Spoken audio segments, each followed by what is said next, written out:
Ada video yang diambil secara diam-diam oleh seseorang yang menanyakan para insinyur yang mau nggak kalian terbang pakai pesawat Boeing? Dan ini jawaban mereka. I want to fly one of these planes because I see the quality going down around here.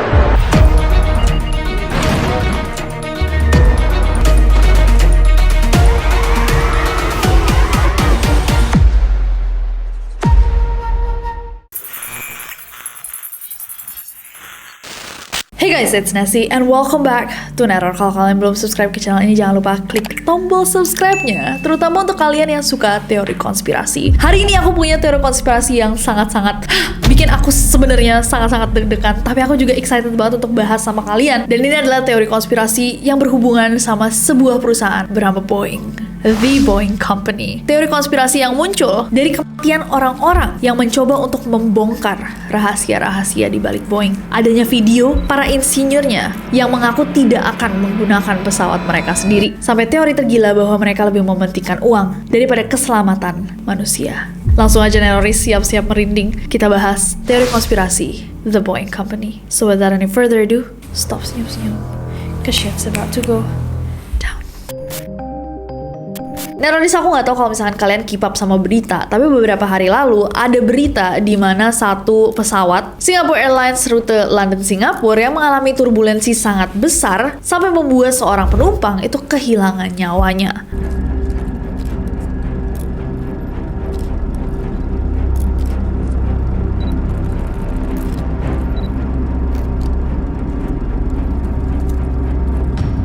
Beberapa orang lainnya juga luka-luka. Nah, ini sebenarnya isu yang sensitif banget karena Boeing itu saat ini lagi dibahas abis-abisan. Orang-orang lagi meng-highlight kecelakaan-kecelakaan yang berhubungan sama pesawat Boeing. Kita bahas beberapa ya. Lion Air JT610. Kalian masih inget nggak kecelakaan yang berhubungan sama pesawat yang satu ini? 29 Oktober tahun 2018, pesawat rute Jakarta Pangkal Pinang jatuh hanya setelah 13 menit setelah lepas landas. Pesawat yang pada saat itu digunakan adalah Boeing 737 MAX yang merupakan pesawat baru diproduksi di tahun 2018 dan dioperasikan sama Lion Air sejak 15 Agustus 2018. Nah, saat kecelakaan terjadi, banyak banget orang yang menyalahkan antara maskapai atau pilotnya yang dianggap kurang kompeten, tapi nggak ada tuh yang menyalahkan pesawatnya. Dilakukanlah investigasi guys, dan ternyata ditemukan bahwa Boeing 737 MAX itu memiliki sebuah sistem baru yang bernama MCAS, Maneuvering Characteristic Augmentation System. Dan sistem ini singkatnya adalah sebuah sistem perangkat lunak yang terhubung ke sensor sudut serang. Jadi jika sudutnya terlalu besar, MCAS ini akan menyala secara otomatis untuk menurunkan hidung pesawat. Nah, yang membuat hal ini cukup aneh adalah ketika dilakukan investigasi, ditemukan bahwa desain dan sertifikasi dari fitur MCAS ini tidak memadai. Dan fitur MCAS ini tidak pernah dijelaskan saat pelatihan apapun dan tidak masuk dalam buku panduan pilot. Nah, seorang jurnalis dari The Wall Street Journal itu langsung meminta keterangan dong sama eksekutif Boeing yang cukup senior. Dan begitu ditanyakan tentang fitur MCAS ini, kalian tahu dia ngomong apa? Kami tidak pernah memberitahu pilot mengenai MCAS, tidak pernah kami jelaskan, tidak pernah kami berikan pelatihan soal itu, karena kami tidak mau membanjiri mereka dengan informasi. What? Karena jatuhnya Lion Air JT610 ini, kita kehilangan 125 nyawa. 189 nyawa. Ada fitur, oke. Yang bisa diidentifikasi 125. Ada 2 bayi. Oh. Next, Ethiopian Airlines. Jadi 5 bulan setelah yang tadi, JT610. Pada Maret tahun 2019, Ethiopian Airlines Flight ET302 rute Addis Ababa ke Nairobi, Kenya, terjatuh setelah 6 menit lepas landas dan kemudian menewaskan seluruh penumpang dan kru di dalamnya, guys.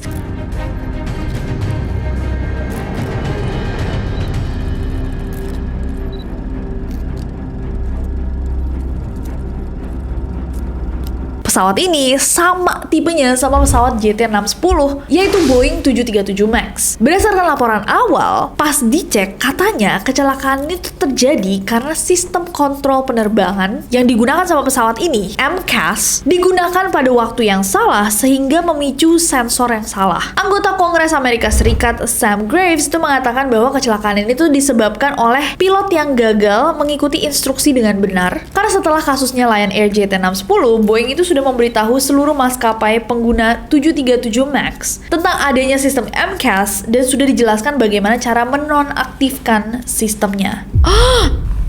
Maaf, jadi Lion Air JT610 jadi testing gitu, kelinci percobaan. Ya setidaknya mereka mencoba mengkoreksi kali ya, kayak kemarin ya oke, belajar semuanya ya dari kejadian kemarin. Tapi CEO dari Ethiopian Airlines, Gabriel Mariam itu mengatakan bahwa dalam penyelidikan awal, mereka menemukan bahwa pilot itu sudah melakukan dan mengikuti prosedur dengan benar.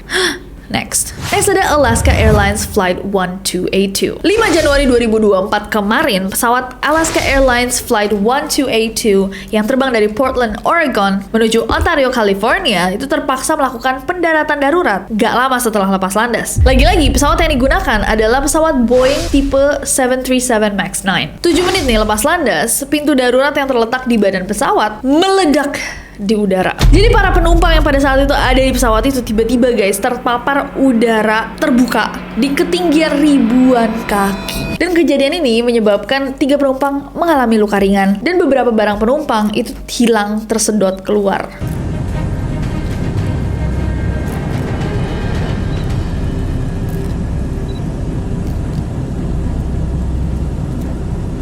Nah, yang gila adalah ketika dilakukan investigasi, gimana ceritanya gitu? Pintu pesawat kok bisa tiba-tiba celak gitu, lepas di tengah-tengah penerbangan. National Transportation Safety Board itu menemukan bahwa 4 baut yang digunakan untuk mengunci pintu hilang. Ceritanya awalnya katanya dari pabrik tuh udah bilang kayak ini tuh ada yang Kurang.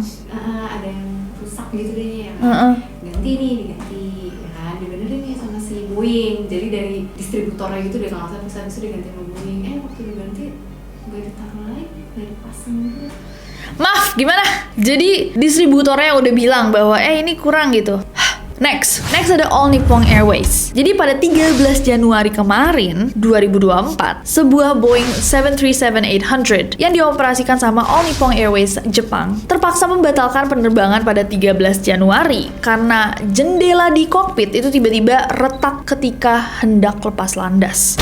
Atlas Air kemarin baru 18 Januari 2024. Atlas Air jenis Boeing 7478 rute penerbangan Florida ke Puerto Rico itu mengeluarkan api saat terbang akibat kerusakan mesin. Jadi mereka lagi terbang ngelewatin Miami, jadi di atas nih langitnya Miami, tiba-tiba pesawatnya mulai kayak api. Delta Airlines 20 Januari 2024 kemarin. Boeing 757 maskapai Delta Airlines penerbangan DL982 rute penerbangan Atlanta Bogota mengalami insiden saat meluncur di landasan pacu untuk persiapan lepas landas. Roda dari hidung depan pesawat ini lepas dan berguling. Untung nggak hidung pesawatnya lepas. United Airlines 7 Maret 2024 kemarin. Pesawat United Airlines Boeing 777-200 yang terbang dari San Francisco menuju Jepang terpaksa melakukan pendaratan darurat di Los Angeles. Kenapa? Kenapa dia harus melakukan pendaratan darurat? Well, jadi nggak lama setelah mereka lepas landas dari bandara San Francisco, salah satu dari 6 roda pesawat United Airlines ini tiba-tiba lepas guys. Jatuh dari langit. Uang aja katanya nggak jatuh dari langit, ini roda pesawat. Roda yang jatuh itu untungnya guys, turunnya tuh di parking lot. Jadi dia jatuhnya ke area parkir. Walaupun akhirnya menghancurkan mobil-mobil yang ada di situ, setidaknya nggak ada korban jiwa. Kebayang nggak kalau misalkan dia jatuhnya di halaman sekolah gitu, halaman TK, di bundaran HI pas CFD. Latam Airlines 11 Maret kemarin, 2024. Boeing 787-9 Dreamliner berangkat dari Sydney, Australia menuju Auckland, Selandia Baru, New Zealand. Di tengah penerbangan, tiba-tiba muncul sebuah masalah teknis yang menyebabkan pesawat itu jatuh guys, mid-flight di tengah perjalanan dan melukai 50 orang di dalamnya.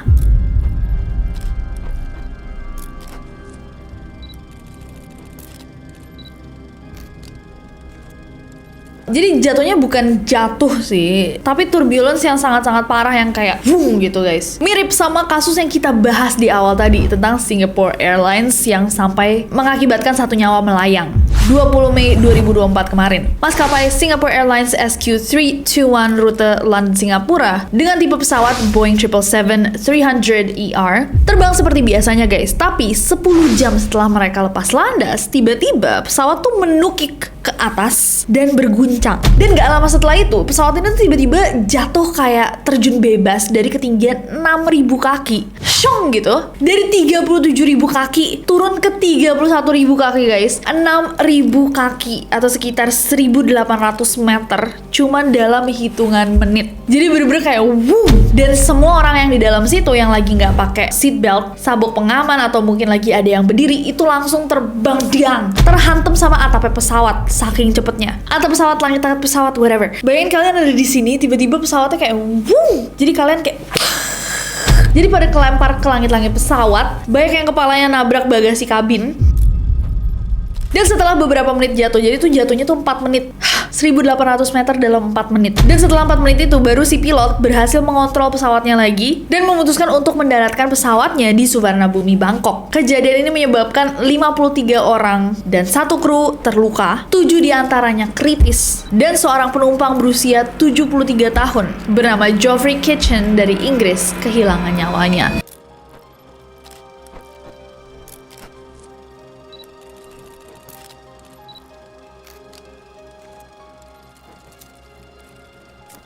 Coy. Dia karena kena serangan jantung. Ya iyalah, kamu kayak umur 73 tahun kamu ajak nenek kamu naik roller coaster juga. Roller coaster at least kamu tahu ya mau turun gitu. Ini bahkan dia nggak tahu sama sekali kagetnya kayak apa. Sampai saat ini masih belum diketahui apa sebenarnya akibat dari turbulensi yang parah banget ini. Tapi menurut para ahli aviasi katanya kemungkinan ini tuh diakibatkan sama perubahan iklim. Berapa pesawat yang setiap hari terbang gitu dari London ke Asia Tenggara? Gimana menurut kalian? Masuk akal? Dan yang terakhir banget nih, at least sebelum kita syuting video ini tuh baru 5 hari setelah kejadian Singapore Airlines 26 Mei tahun 2024 kemarin, maskapai Qatar Airways yang terbang dari Doha ke Dublin mengalami turbulensi parah lagi yang menyebabkan 12 orang terluka. Dan pesawat ini adalah jenis Boeing 787 Dreamliner.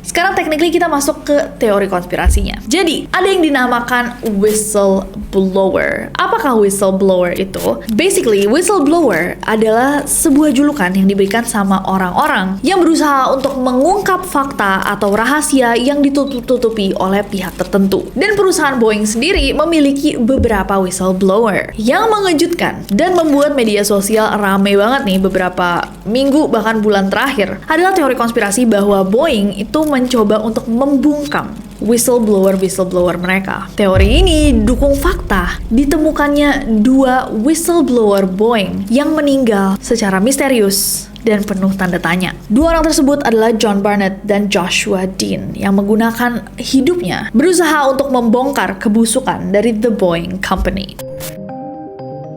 Ini adalah John Barnett dan dia tuh udah pernah kerja guys sama Boeing 32 tahun. Di tahun 2010 dia bahkan menjabat sebagai quality manager di pabrik Boeing yang terletak di North Charleston, South Carolina, Amerika Serikat. Dan tempat ini adalah tempat yang mereka gunakan nih, perusahaan Boeing gunakan untuk membangun pesawat 787 Dreamliner. Sebuah pesawat canggih yang emang digunain untuk rute-rute yang panjang, rute jarak jauh. Setelah 32 tahun berkarir, akhirnya di tahun 2017, John memutuskan untuk pensiun dari Boeing dengan alasan kesehatan. Tapi ada sumber lain yang mengatakan bahwa dia itu sebenarnya pensiun dari Boeing gara-gara dia udah stres, terbebani, gak kuat sama kerjaannya. Nah, baru 2 tahun dia pensiun dari Boeing, John ini mulai menceritakan hal-hal tentang Boeing. Pada tahun 2019, dalam interviewnya bersama BBC, John tuh cerita guys bahwa Boeing melakukan sebuah tindakan besar yang bisa membahayakan keselamatan dari para penumpang. Dan John secara berani mengatakan bahwa mereka, The Boeing Company, itu rela melakukan apapun dalam mendapatkan keuntungan, termasuk mempertaruhkan nyawa manusia. Jadi di interview yang sama nih, John tuh juga cerita bahwa di tempat mereka, saat perusahaannya memproduksi sebuah pesawat, para pekerja Boeing itu dipaksa untuk memasang suku cadang di bawah standar. Selain itu, dia bilang bahwa perusahaannya itu selalu gagal melakukan hal-hal sesuai prosedur karena barang-barang yang tidak bekerja aja, defective items, itu diperbolehkan untuk digunakan dalam pesawat-pesawat ini. Iya kan? Digunakan jadi hilang gitu kan maksudnya. Sebenarnya kata-katanya ada adalah as defective items were allowed to be lost. Entah maksudnya sesuai sama yang aku pikirkan atau menurut kalian ada arti yang berbeda. Mungkin kalian lebih sadar bahasa Inggrisnya berartikan apa, tapi kelihatannya tuh dia ngomongin kayak yang defective item saja hilang gitu aja. Berarti kan digunakan saat mereka membangun pesawatnya. Bahkan John tuh cerita bahwa ada beberapa kasus di mana suku cadang yang digunakan itu sebenarnya udah dibuang ke tempat sampah, tapi dikeluarkan lagi dan digunakan untuk pesawat yang sedang dibangun supaya waktu produksi itu tidak tertunda. Jadi biar nggak waktunya terbuang sia-sia atau kayak tertunda nih, jadi lama bikin satu pesawat, mereka melakukan perakitan yang terburu-buru, menggunakan suku cadang yang tidak sesuai standar, dan gak cukup peduli untuk mikirin kayak ini tuh sebenarnya aman atau tidak untuk para penumpang nantinya. Gak hanya itu, nah John melanjutkan, dia bilang bahwa di tahun 2016, pas dia masih kerja di pabrik yang Carolina, dia menemukan masalah yang cukup serius dalam sistem oksigen yang dibuat di Boeing pesawat 787 Dreamliner. Pada saat mereka melakukan tes terhadap sistem oksigen darurat yang dipasang di pesawat itu, terdeteksi bahwa 25% dari sistem oksigennya tuh mengalami kerusakan. Dan kerusakan itu cukup fatal sampai oxygen mask atau kayak masker oksigennya itu tidak akan bisa digunakan kalau saja dibutuhkan. Dari 300 sistem oksigen yang ada, 75 diantaranya tidak terpasang dengan benar. Jadi kalau saja nih ada keadaan darurat, seperempat dari penumpang yang ada di pesawat itu tidak akan bisa menggunakan masker oksigen mereka. Nah, John juga bilang bahwa saat dia menonaktifkan sistem yang mengalami kerusakan, dia menemukan ada beberapa botol oksigen yang tidak bisa digunakan sebagaimana mestinya. Semua temuan-temuannya John ini tentunya kan sama dia dilaporkan kan guys, ke manajernya, ke orang yang di atas dia lagi. Tapi katanya bukan malah memeriksa apa yang udah dilaporkan sama John, pihak atas malah bilang kayak semua klaimnya John itu tidak masuk akal dan mereka nggak percaya kalau perusahaan mereka itu melanggar peraturan seperti itu. Padahal di tahun 2017, John tuh akhirnya melaporkan semua temuannya ke regulator di Amerika Serikat, Federal Aviation Administration (FAA), dan setelah beneran ditinjau sama FAA ke pabriknya yang di South Carolina itu, FAA membenarkan temuannya John. Ditemukan setidaknya ada 53 suku cadang yang tidak sesuai, tidak diketahui, atau dianggap hilang. Dan karena temuan ini, akhirnya FAA ngomong sama Boeing untuk diperbaiki. Iya, nanti kita benerin ya, nanti gitu. Boeing juga ngaku sebenarnya kalau emang ada beberapa botol oksigen yang tidak terpasang dengan benar. Tapi mereka udah menghentikan menggunakan dari pemasok atau kayak supplier itu, jadi udah nggak ada botol-botol oksigen yang rusak di pesawat Boeing. Dan semua oksigen penumpang yang berada di dalam pesawat itu udah pasti berfungsi karena udah lulus pengujian. Lah, kan yang uji si quality manager. Padahal yang uji kan quality managernya juga ya guys. Berarti kan mestinya posisinya John tadi itu. Tapi nggak didengerin quality managernya. Buat apa ada quality managernya? Nah, dalam interview yang berbeda, John itu ngobrol sama The New York Times dan dia bilang bahwa dia menemukan juga kumpulan atau serpihan logam yang tergantung di kabel kendali penerbangan yang sebenarnya sangat berbahaya karena mampu menyebabkan kerusakan yang sangat besar jika menembus ke dalam kabelnya. The FAA is saying that the plane is now safe to fly. What do you say?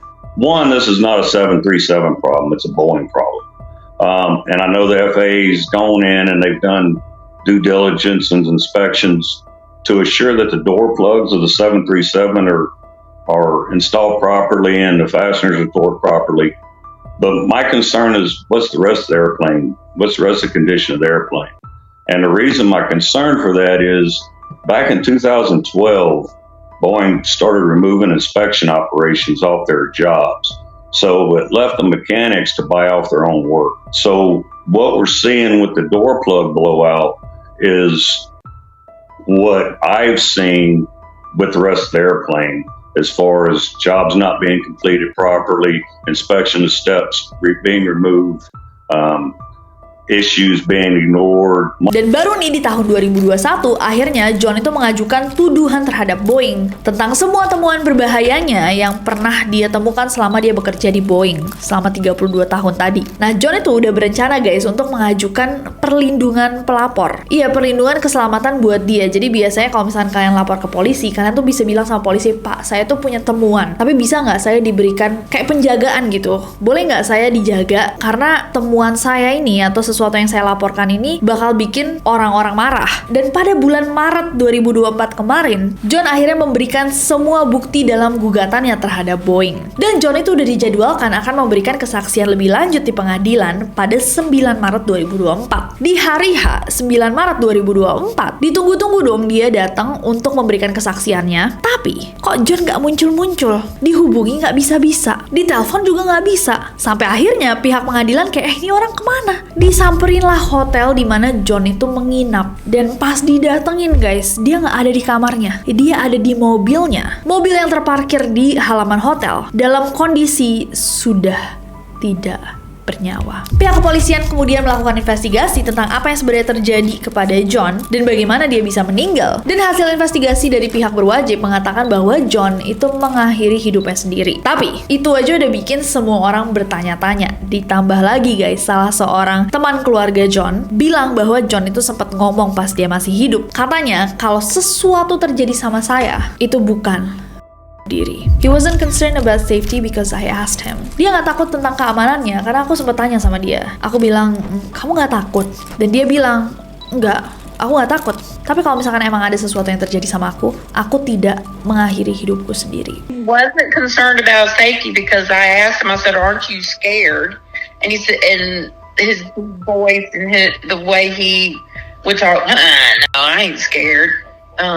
He said, but if anything happens to me, it's not suicide.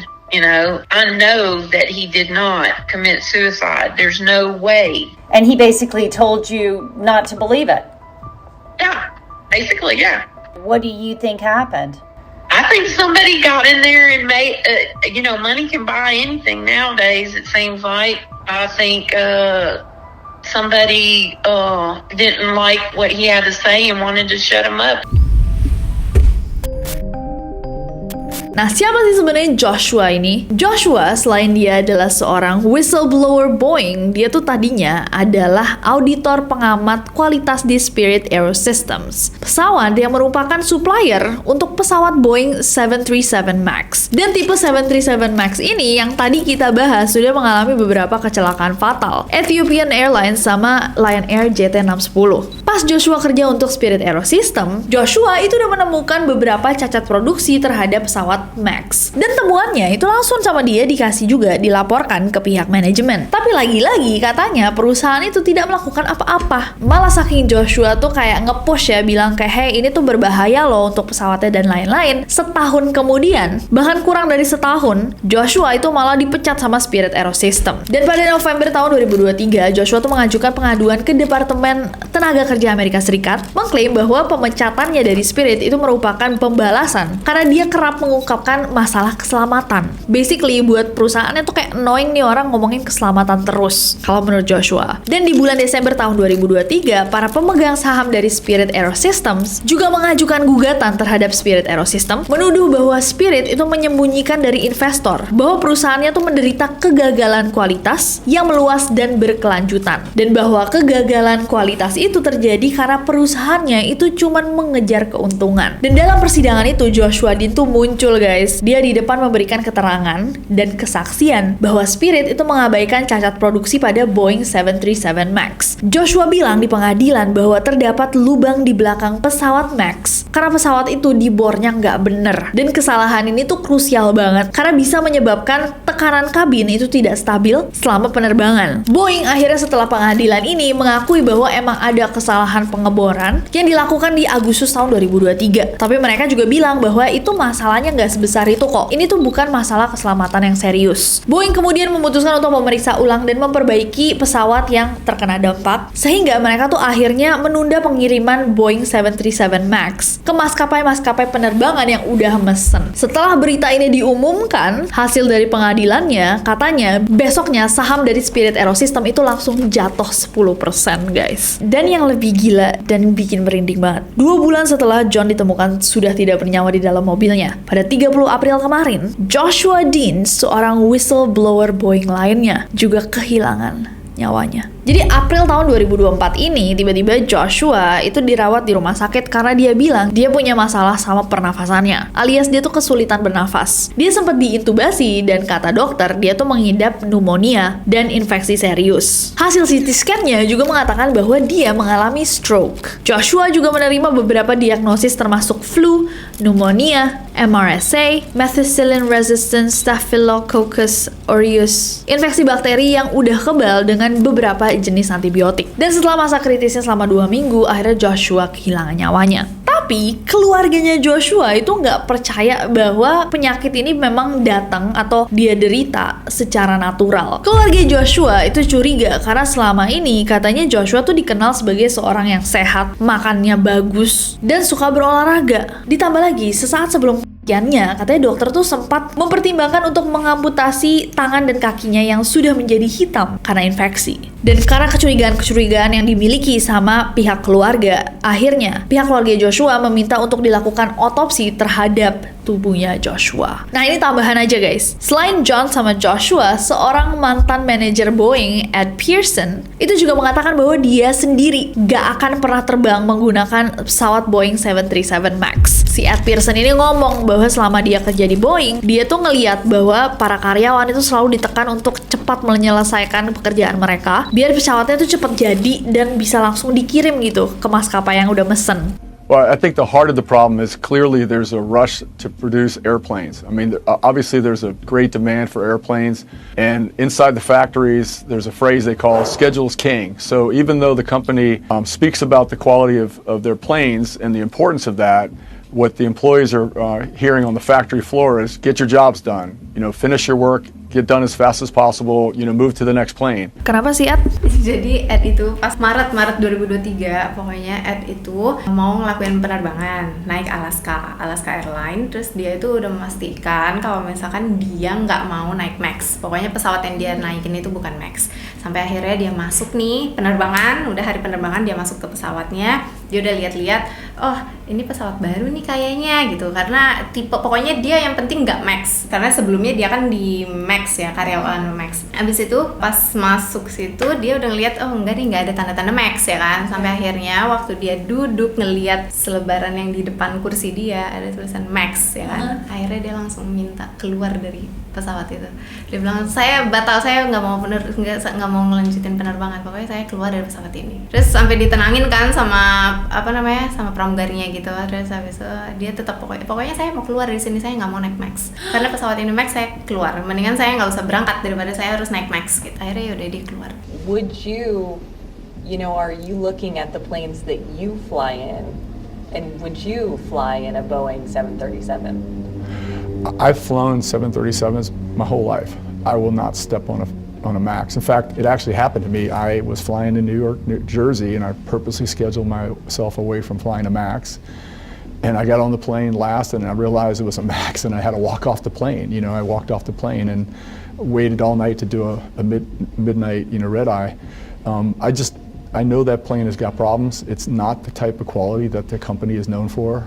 Selain itu guys, ada video yang diambil secara diam-diam oleh seseorang yang menanyakan para insinyur yang bekerja dalam Boeing. Waktu itu mereka ngerjain Boeing 787 Dreamliner, dan mereka tuh ditanyain kayak, mau nggak kalian terbang pakai pesawat Boeing? Dan ini jawaban mereka. Did you fly in one?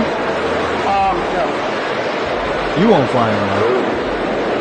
Did you fly in one of these planes? I wouldn't fly one of these planes because I see the quality going down around here. Dan di video barusan, para insinyur bahkan bilang bahwa nggak ada pemeriksaan yang ketat. Jadi mereka itu saat bekerja bisa aja sambil menggunakan obat-obatan terlarang atau tanaman yang bikin, tahu kan kalian tanaman itu? Karena benar-benar nggak ada yang meriksa. It's all coke and painkillers and what's that other one? You can get weed here. It's really good weed here. They don't drug test nobody. I know they don't. And there's people who go out there and lunch go smoke one up. Do they? Hell yeah. Ada juga sebuah laporan dari The New York Times yang mengungkapkan bahwa Boeing itu menggunakan sabun cuci piring cair sebagai pelumas sementara pada segel pintu. Hah? Sunlight gitu? Penyelidik juga dilaporkan melihat seorang mekanik di Spirit menggunakan kartu kunci hotel untuk menguji segel pintu dan mengatakan instruksi yang tidak jelas tentang langkah yang harus dilakukan oleh para karyawan. Hah, yang bener aja. Iya udah bagus kok segelnya. Atau mungkin itu kayak expert things, kita nggak ngerti. Anyways guys, ini adalah sebuah teori konspirasi yang sebenarnya kita bahas di sini sebagai bahan overthinking bareng-bareng aja untuk diskusi gitu. Tapi aku harus mengingatkan lagi bahwa ini adalah sebuah teori konspirasi, walaupun dari tadi kita juga membahas fakta-fakta dari berita. Tapi masih belum terjawab apakah meninggalnya John dan Joshua memang ada kaitannya dengan sebuah perusahaan besar yang ingin membungkam orang-orang yang terlalu banyak ngomong atau tidak. Kalau kalian teroris, apa yang kalian percaya? Aku sebagai orang yang biasanya kalau traveling juga nggak pernah ngeliat gitu pesawat yang akan digunakan itu tipe apa. Dan sepertinya hampir semua yang aku pakai juga pesawat-pesawat Boeing. So far tidak ada apa-apa. Jadi aku malah berharapnya adalah perusahaan The Boeing Company itu bisa muncul dan mendebunk semua klaim yang dikatakan oleh para whistleblower-nya, atau kedepannya membuat produk-produk yang memang aman, menomorsatukan kualitas, dan percaya gitu kalau misalkan orang-orang udah percaya, orang-orang udah nyaman, juga pasti nanti cuannya juga lebih banyak gak sih? Ya kan? Pasti kalau misalkan mau lebih cuan lagi kan cuannya maunya lama gitu. Kalau misalkan banyak masalahnya ya tidak akan cuan. Jadi yang kita bisa harapkan sebagai seorang customer gitu adalah agar kualitasnya semakin membaik. Ya kan? Ya gak sih? Kalau menurut kalian gimana guys? Coba komen di bawah. Dan aku harap video ini nggak membuat kalian takut terbang, karena sebenarnya pesawat itu salah satu mode transportasi yang paling aman juga. Walaupun memang setiap ada masalah dengan satu pesawat itu biasanya beritanya besar sekali gitu. Jadi aku mau mengingatkan kalian biar kalian nggak kayak terlalu overthinking. Kayak overthinking dikit nggak apa-apa, tapi terlalu juga bahaya gitu untuk kalian. Anyways guys, I hope you guys stay safe. Aku nggak sabar untuk bacain teori-teori kalian di bawah. Dan jangan lupa subscribe karena aku nggak sabar untuk ketemu kalian lagi. Bye bye.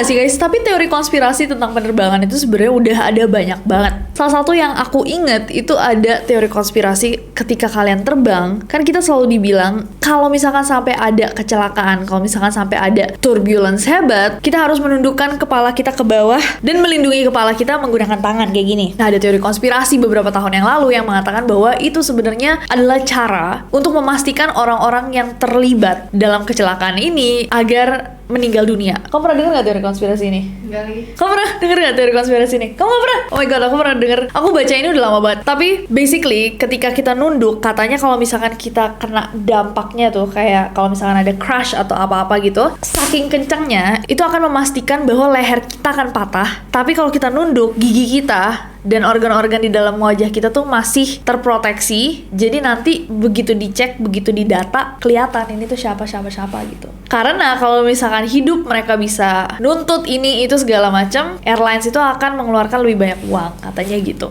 Tapi teori konspirasi ini tuh udah pernah didebunk gitu katanya. Tapi aku ngerti banget bahwa banyak banget orang yang memiliki ketakutan atas terbang. Dan baru pagi ini aku nge-scroll di TikTok, aku ngeliat ada orang yang bahkan memiliki fobia melihat hidungnya pesawat. Katanya seumur hidup dia nggak sadar, tapi setiap dia ngelihat ada hidungnya pesawat tuh dia sampai mual-mual, sampai anxious banget, gemeteran dan lain-lain. Dan akhir-akhir ini dia tuh ngelihat satu show yang nunjukin, dan keluarga itu sadar setiap dia ngelihat ada hidung pesawat itu selalu kayak gitu. Jadi dia punya fobia atas hidung pesawat. Dan lucunya ketika aku nyari kan emang hidung pesawat seserem apa gitu, di comment section ya orang-orang pada bilang iya sebenarnya itu serem banget, padahal lucu kayak hidungnya dolphin gitu. Baru menurut aku lucu. Gimana guys? Apakah menurut kalian ini terlihat mengerikan? Dari luar pasir. Ribuan kaki di atas bumi. Bener tahu. Itu kan udah bukan bumi. Atmosfer kita tuh bukan bumi.